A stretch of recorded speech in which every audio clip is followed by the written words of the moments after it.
করলে ক্ষমতা হারাতে পারেন ট্রাম্প। প্রতিরক্ষা ক্ষেপণাস্ত্রে ঘাটতির মুখে ইসরায়েল, ওয়াল স্ট্রিট জার্নাল। যারা এনসিসি গঠনের বিপক্ষে তারা ফ্যাসিবাদী কাঠামোয় থেকে যেতে চায়, মন্তব্য করেছেন নাহিদ ইসলাম। তত্ত্বাবধায়কের অধীনে স্থানীয় নির্বাচন হলে একমত জামায়াত। এতক্ষণ শুনছিলেন সংবাদ শিরোনাম, এবারে বিস্তারিত।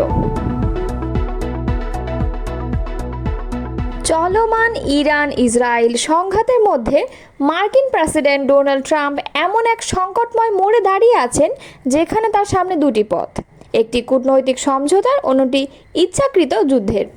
এমনই মন্তব্য করেছেন ইউরোপীয় পররাষ্ট্র বিষয়ক কাউন্সিলের জ্যেষ্ঠ বিশ্লেষক অ্যালি জেরেমায়ের। তিনি সিএনএনকে বলেন, এই ধরনের মুহূর্তে নেতাদের সবসময় একটি পছন্দ থাকে। অতীতেও ট্রাম্প ইরানের সঙ্গে যুদ্ধের দ্বার প্রান্তে থেকে ফিরে এসেছে, এখনও তিনি সেটি করতে পারেন। তবে তিনি সতর্ক করে বলেন, যদি ট্রাম্প ইরানের পারমাণবিক স্থাপনার উপর হামলা চালান তাহলে ইরান সেটিকে সরাসরি যুদ্ধ ঘোষণার সমতুল্য বলেই দেখবে। প্যান্ডোরার বাক্স মূলত একটি গ্রিক পুরাণ ভিত্তিক রূপক বা উপমা, যা এমন কোনো কাজ বা সিদ্ধান্তকে বোঝাতে ব্যবহৃত হয় যার ফলাফল অপ্রত্যাশিত, অনিয়ন্ত্রিত ও বিপর্যয়কর। গ্রিক পুরাণ অনুযায়ী দেবতা জিউস প্রথম নারী প্যান্ডোরাকে সৃষ্টি করেন এবং তাকে একটি সিন্দুক দেন। তাকে বলা হয়েছিল এই বাক্স কখনোই খোলা যাবে না, কিন্তু কৌতূহলবশত প্যান্ডোরা সেই বাক্স খুলে ফেলেন। তখন সেই বাক্স থেকে বেরিয়ে আসে রোগ, দুঃখ, দারিদ্র্য, যুদ্ধ, মৃত্যু ইত্যাদি পৃথিবীর সব বিপদ ও দুর্ভোগ।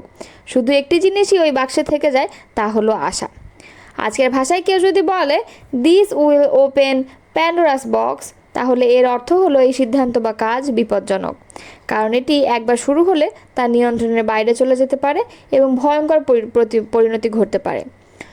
এটি মূলত পূর্ণাঙ্গ যুদ্ধের দিকে নিয়ে যেতে পারে, মধ্যপ্রাচ্যে আগুন ছড়িয়ে দিতে পারে, যুক্তরাষ্ট্র ও মিত্র দেশগুলোতে সন্ত্রাসী হামলার ঝুঁকি বাড়াতে পারে, বিশ্ব অর্থনীতি, জ্বালানির বাজার, শরণার্থী সংকট আরও খারাপ করে তুলতে পারে। জেরেমায়ের ভাষায়, যদি এই প্যান্ডোরার বাক্স একবার খুলে যায় তাহলে পরিণতি কোথায় গিয়ে দাঁড়াবে তা কেউ জানে না। এই যুদ্ধ সম্ভাব্যভাবে ট্রাম্পের পুরো প্রেসিডেন্সিকে গ্রাস করে ফেলবে। তার মতে ইরানের পক্ষে আত্মসমর্পণ কোনো বিকল্প নয়, কেননা ইরান জানে তারা সামরিকভাবে জয়ী হতে পারবে না, কিন্তু তাদের লক্ষ্য হবে এমন এক সংঘাত তৈরি করা যেখানে কেউই বিজয়ী হবে না, সবাই পরাজিত হবে। গত 6 দিন ধরে চলা ইসরায়েল ইরান যুদ্ধ এখন সরাসরি যুক্তরাষ্ট্রকে জড়িয়ে নেওয়ার আশঙ্কায়। ইসরায়েল ইতোমধ্যে তেহরানে বিমান হামলা চালিয়েছে এবং ইরান পাল্টা সীমিত ক্ষেপণাস্ত্র হামলা চালিয়েছে। ট্রাম্প সামাজিক মাধ্যমে ইরানের নিঃশর্ত আত্মসমর্পণ দাবি করে বিতর্ক তৈরি করেছে। সিদ্ধান্ত এখন ট্রাম্পের কাঁধে। এই মুহূর্তে বিশ্বের কূটনৈতিক, সামরিক এবং অর্থনৈতিক স্থিতিশীলতা অনেকাংশে নির্ভর করছে ডোনাল্ড ট্রাম্পের সিদ্ধান্তের ওপর। বিশ্লেষকদের মতে, যুদ্ধ যদি শুরু হয় তাহলে শুধু মধ্যপ্রাচ্য নয়, পুরো বৈশ্বিক ভূরাজনীতি, তেলের বাজার, অভিবাসন সংকট এবং আন্তর্জাতিক নিরাপত্তা ব্যবস্থার উপর তার বিরাট প্রভাব পড়বে। ইসরায়েল বর্তমানে প্রতিরক্ষা ক্ষেপণাস্ত্র আরও ইন্টারসেপ্টরের সংকট রয়েছে বলে জানিয়েছে মার্কিন দৈনিক ওয়াল স্ট্রিট জার্নাল। বুধবার প্রকাশিত এক প্রতিবেদনে সংবাদ মাধ্যমটি জানিয়েছে, ইরান থেকে নিক্ষিপ্ত দূরপাল্লার ব্যালিস্টিক ক্ষেপণাস্ত্র প্রতিহত করার সক্ষমতা এতে হুমকির মুখে পড়তে পারে। পত্রিকাটি যুক্তরাষ্ট্রের এক কর্মকর্তার বরাত দিয়ে জানায়, ওয়াশিংটন বেশ কয়েক মাস ধরেই ইসরায়েলের এই সক্ষমতা সংকট সম্পর্কে অবগত। যুক্তরাষ্ট্র ইসরায়েলের প্রতিরক্ষা ব্যবস্থাকে শক্তিশালী করতে হলে সমুদ্র ও আকাশপথে অতিরিক্ত প্রতিরক্ষা প্রণালী মোতায়েন করছে। তবে ইসরায়েলি সামরিক বাহিনী তাদের গোলাবারুদ সংক্রান্ত বিষয় নিয়ে কোনো মন্তব্য করতে রাজি হয়নি বলে প্রতিবেদনে জানানো হয়েছে। এদিকে গত রাতে ইসরায়েলের দিকে হাইপারসনিক ক্ষেপণাস্ত্র ফাত্তাহ-1 নিক্ষেপ করা হয়েছে বলে জানিয়েছে ইরানের ইসলামিক রেভলিউশনারি গার্ড কোর। এক বিবৃতিতে আইআরজিসি বলেছে, তাদের শক্তিশালী ফাত্তাহ ক্ষেপণাস্ত্রগুলো ইসরায়েলের ক্ষেপণাস্ত্র প্রতিরক্ষার ঢাল ভেঙে দেশটির আকাশের উপর সম্পূর্ণ নিয়ন্ত্রণ আনতে সক্ষম হয়েছে। সিএনএন জানিয়েছে, ইরানের আধা সরকারি মেহের সংবাদ সংস্থা দাবি করেছে ইরান ইসরায়েলের দিকে ফাত্তাহ ক্ষেপণাস্ত্র নিক্ষেপ করেছে, তবে এই দাবির সত্যতা যাচাই করা যায়নি। 2023 সালে ফাত্তাহ ক্ষেপণাস্ত্র উন্মোচন করে ইরান। ইরানের সর্বোচ্চ নেতা আয়াতুল্লাহ আলী খামেনি ক্ষেপণাস্ত্রটির নামকরণ করেন। আইআরজিসি এই ক্ষেপণাস্ত্রকে ইসরায়েল বিধ্বংসী বলে উল্লেখ করেছেন।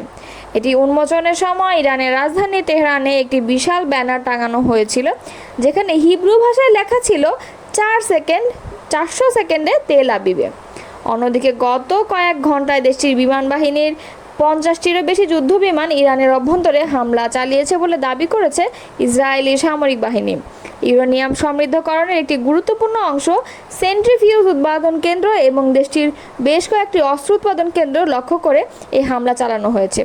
প্রসঙ্গত, গত 5 দিনে ইসরায়েলের বিমান বাহিনীর গোলাবর্ষণ এবং ক্ষেপণাস্ত্র ড্রোন হামলায় নিহত হয়েছেন অন্তত 585 জন। এছাড়াও এই ঘটনায় আহত হয়েছেন আরও 1326 জন। যদিও ইরান সংঘাতের ঘটনায় নিয়মিত মৃতের সংখ্যা প্রকাশ করেনি।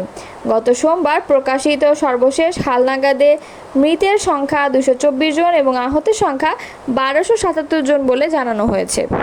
জাতীয় নাগরিক পার্টির আহ্বায়ক নাহিদ ইসলাম বলেছেন, কয়েকটি রাজনৈতিক দল সাংবিধানিক কাউন্সিল গঠনের বিপক্ষে মতামত দিয়েছে।